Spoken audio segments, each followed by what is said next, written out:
Hi guys, selamat datang di Milwaukee. Assalamualaikum warahmatullahi wabarakatuh. Uh, Halo guys. Untuk pada kesempatan kali ini, saya akan menyampaikan sebuah berita atau kabar yang sangat menyedihkan ya, juga sangat miris.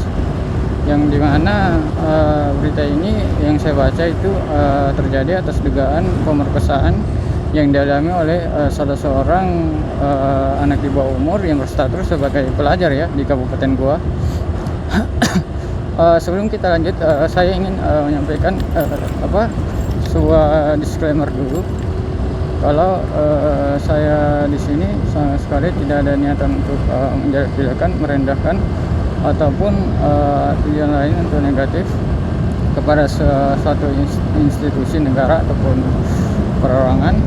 Jadi yang saya hanya inginkan yang itu adanya perbaikan secara mendalam ya, agar tidak terjadi lagi adanya korban-korban atas dugaan pelecehan seksual, korban pemerkosaan yang lainnya ya, yang terjadi di Indonesia. Oke. Nah, kenapa hal ini sangat miris ya guys? Karena korban ini merupakan anak di bawah umur ya, yang dimana dalam hal satu seperti ini seharusnya mendapatkan pengawasan perlindungan secara ekstra ya, entah itu dari faktor lingkungan dari dalam maupun dari luar ya. Nah, kemudian dugaan pemerkosaan ini yang membuat semakin tambah orang-orang akan geram ya dengan membaca berita ini ataupun mendengarnya, yaitu karena terjadinya ini di wilayah hukum Polres Kabupaten Goa ya, dan ini sangat disayangkan, yang dimana seharusnya di tempat penegakan hukum atau di tempat kepolisian seperti itu seharusnya kita sebagai rakyat Indonesia mendapatkan tingkat kenyamanan ya atau keamanan yang ekstra, karena kita berada di suatu tempat perlindungan hukum, apalagi ini merupakan satu tempat institusi Polri ya. Dan kejadiannya ini guys, yang dialami korban itu di pos atau posko Jatanras Kabupaten Goa ya, di toilet. Nah, jadi setelah yang saya baca, kemudian ini dari pihak oknum Kapolresnya ini sudah melakukan permintaan maaf di hadapan awak media. Saya rasa tidak cukup ya guys dengan hanya meminta maaf di hadapan publik. Dengan melihat kita berkaca ke negara lain seperti yang di Jepang, apabila ada sesuatu hal yang menimpa atas pejabat publik dan merasa membuat dirinya itu malu dengan jabatannya, jadi si pejabat publik yang di Jepang ini mengundurkan diri ya guys. Jadi seharusnya di Republik kita ini, di Indonesia, harusnya para pejabat-pejabat publik seperti oknum Kapolres tersebut harusnya mengundurkan diri ya dari jabatannya, karena kejadian ini sungguh sangat fatal ya, karena sekali lagi saya ulangi, berada di wilayah penegakan hukum Polres Goa ya. Jadi sangat miris dan memalukan ya guys. Apalagi yang disampaikan dari oknum Kapolres tersebut, yaitu adanya oknum anggotanya ini yang lalai atas pengawasan terhadap si korban dugaan pemerkosaan tersebut ya. Jadi untuk oknum-oknum yang disampaikan oleh oknum Kapolres tersebut, seharusnya sanksi yang diberikan tidak hanya berupa sanksi disiplin ya, karena untuk keadilan bagi korban seharusnya, kalau menurut saya menginginkan seluruh oknum-oknum yang telah dilakukan pemeriksaan sebaiknya dilakukan pemecatan dengan tidak hormat ya guys kepada oknum-oknum tersebut, agar jika kita menginginkan perbaikan di suatu institusi, apalagi institusi Polri, agar tidak berkelanjutan terjadi hal-hal yang seperti ini, dan tentu saja ini merusak nama baik citra kepolisian ya. Dan sekali lagi saya cinta dengan institusi Polri, jadi saya akan menyampaikan hal seperti ini ya, speak up kepada publik bahwa dengan langkah untuk mempetiadakan oknum polisi yang melakukan melanggar atas kewenangannya, kelalaiannya, dan menyebabkan sesuatu hal yang fatal sampai berujung pada suatu tindak pidana, maka dari itu sebaiknya dilakukan pemecatan dengan tidak hormat ya. Ada efek jera yang didapatkan ya. Jadi tidak hanya sanksi disiplin ya guys. Begitupun juga ya untuk dari sanksi etik atas undang-undang Perpol ataupun Perkap yang menyangkut tentang sanksi kode etik bagi Polri itu saya rasa perlu direvisi kembali ya untuk sanksi bagi oknum-oknum polisinya. Karena apa ya guys?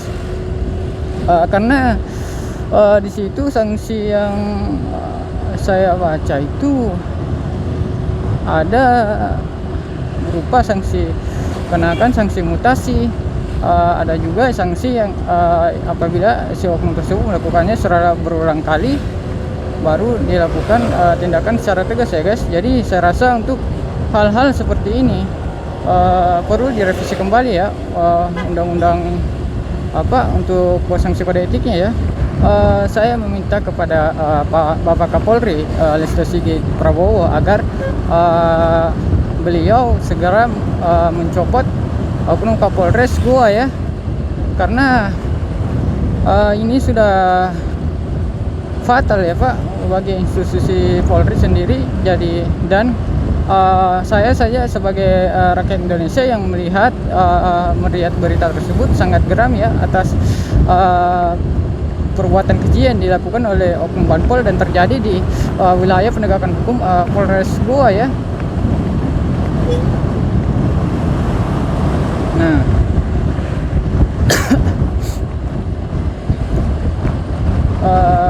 kemudian daripada itu ada juga hal-hal yang saya garis bawahi, yaitu yang dimana ada juga salah seorang oknum polisi yang disampaikan oleh korban, yaitu ada oknum yang memberikan uang senilai Rp500.000 kepada si korban sebagai katanya itu sedekah ya, yang saya baca di beritanya. Nanti saya sekaligus tampilan screenshotnya ya sebelah kiri layar sini. Nah, jadi atas pemberian senilai jumlah uang yang diberikan oleh oknum tersebut, ini juga dapat menarik atas dugaan atau opini publik atas kecurigaannya, yaitu jangan sampai ini jangan-jangan ada dugaan dengan supaya uang tutup mulut ya, agar korban ini tidak bercerita kepada siapa-siapa ya atas apa yang dialaminya ya pada hari tersebut, yaitu tanggal 29 Oktober sebelumnya hari di hari Minggu ya. Jadi saya sangat memberikan atensi lebih kepada institusi Polri ya, agar nama baik institusi Polri tidak tercoreng lagi dan lagi dengan hal-hal yang seperti ini ya.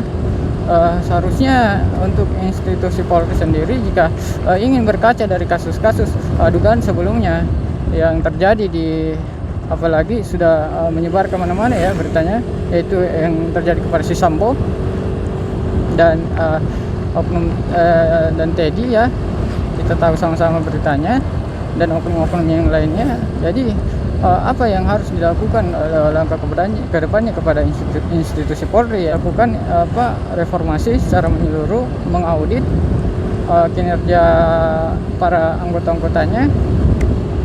Terus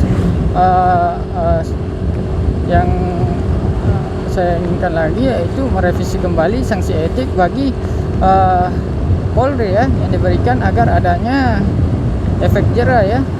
Jadi jangan sampai hal-hal yang seperti ini, yang fatal-fatal ini dan yang lain-lainnya ini jangan sampai berkelanjutan ya, terjadi hingga ada korban-korban yang akan berjatuhan selanjutnya ya. Jadi untuk mewaspadai hal-hal tersebut ya, sebaiknya dilakukan tadi langkah-langkah yang seperti saya sampaikan tadi ya, mereformasi, mengaudit serta merevisi kembali sanksi etik bagi anggota-anggota Polri ya. Nah, dengan begitu kita sebagai rakyat Indonesia yang merdeka akan merasakan yang namanya keadilan sosial bagi seluruh rakyat Indonesia, yang mana keadilan di negeri kita itu sangat amat teramat dibutuhkan ya. Jadi itu ya guys, belum lagi itu silakan disimak juga, ada di video saya sebelumnya, yaitu ada juga korban atas dugaan korban pelecehan seksual ya, yang dalam korban yang di video YouTube saya, yang dimana ini korban masih mencari keadilan juga ya atas dugaan pelecehan seksual yang dialami oleh dirinya ya guys. Jadi buat teman-teman dimanapun Anda berada, saya harap agar kita lebih mewaspadai lagi, berhati-hati kepada siapapun, termasuk itu penegakan hukum kita sendiri ya. Bukannya saya ingin menyampaikan hal-hal negatif ya, tapi tidak ada salahnya agar diri kita mawas diri, yaitu mewaspadai atas apa tindakan-tindakan dari luar yang berhubungan dengan dari diri kita, agar dapat kita mewaspadai dengan secara terkontrol, tidak terjadi lagi ya kepada diri kita sendiri, orang lain, kerabat kita ya. Apalagi atas kasus-kasus tindak pidana ya, jangan sampai ya terjadi kepada diri kita. Jadi sebaiknya kita selalu berjaga diri, mewaspadai segala hal yang ada berdekatan dengan diri kita, dan apabila ada sesuatu hal atau mencurigakan bagi kita atau membahayakan bagi diri kita, sebaiknya kita menyiapkan beberapa bukti-bukti atau tameng diri kita, yaitu kita bisa mempergunakan media handphone kita sendiri ya. Kita bisa mempergunakan HP kita sendiri untuk melakukan perekaman agar menjadi suatu bukti pembelaan diri, kemudian juga agar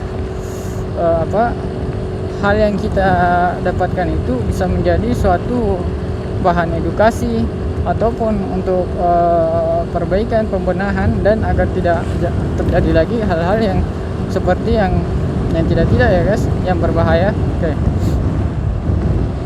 Nah, jadi itu saja ya yang saya ingin sampaikan kepada publik, kepada teman-teman. Silakan kepada teman-teman agar membaca berita ini dengan secara lengkap. Jadi saya juga mengucapkan terima kasih kepada media-media yang telah mengupkan informasi ini, berita ini kepada kami, kepada publik, agar kami mengetahui bahwa seperti inilah yang ada di negeri kita. Ada loh kasus-kasus dugaan seperti ini. Jadi kita sebagai rakyat Indonesia bisa lebih waspada lagi ya ke depannya, agar tidak terjadi hal-hal ataupun ada korban lagi ya. Dan jangan lupa tetap jaga diri, jaga kesehatan, keselamatan. Itu saja ya teman-teman yang saya sampaikan. Terima kasih sudah menyaksikan video ini. Wassalamualaikum warahmatullahi wabarakatuh. Bye bye.